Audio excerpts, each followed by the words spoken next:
Generally a tough test at Bay Hill. You're going to see some thick rough. You're going to see this course play fairly long as a par 72, 74, 100 yards, 75, 100 yards. And the wind that Sia was mentioning certainly lurking as well.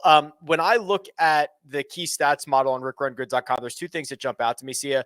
There's driving distance, which is also backed up by the fact that club head speed ranks very highly as well. That is not only hit it long off the tee, but the ability to extract yourself from that thick rough. And then approach play every single week is like the value of it is a very highly correlated stat.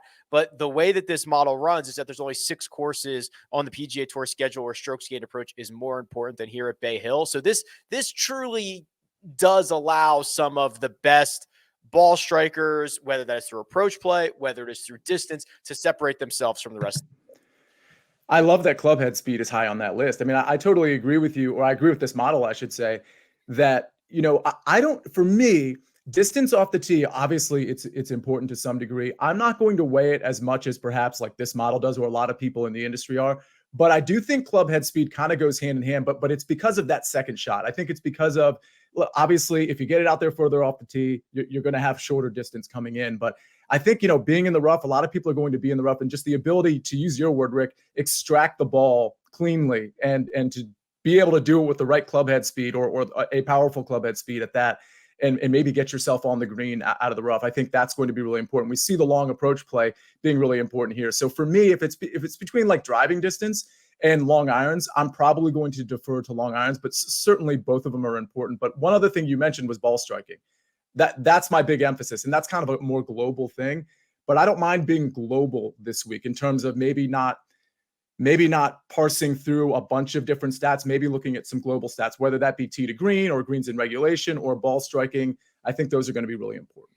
The long approaches, I will point out one thing because you mentioned it showed up on that stat sheet there. Here's the scorecard.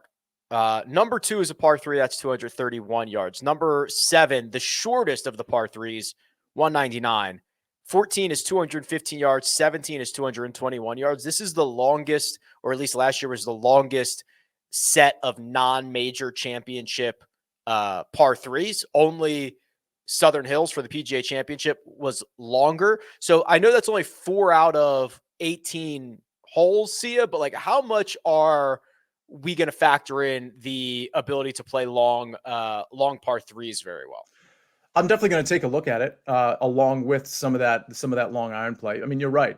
These are extremely long par 3s. You're going to have 5s that are, somewhat gettable too. So you're going to want to look at, being able to get there in 2 on the par 5. So again, to me, it kind of goes back. I mean, I'm happy to look at longer par 3s, 200 plus par 3s, but to me, it goes back to the longer irons. That's something I'm going to be focused on.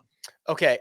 Anything else course-wise, larger than average greens? There's water out here. Anything else before we move on and actually start talking about players? Well, we mentioned the wind, and again, I agree with you, Rick. It's kind of quote noisy to look at wind, but I think it's something to maybe factor in if you're modeling. Maybe you kind of overlay the model with some perhaps difficult scoring conditions or perhaps windy conditions, because we're probably going to see that through the weekend. That's probably the only other thing to mention, that difficult scoring conditions, wind, it's just going to come into play here.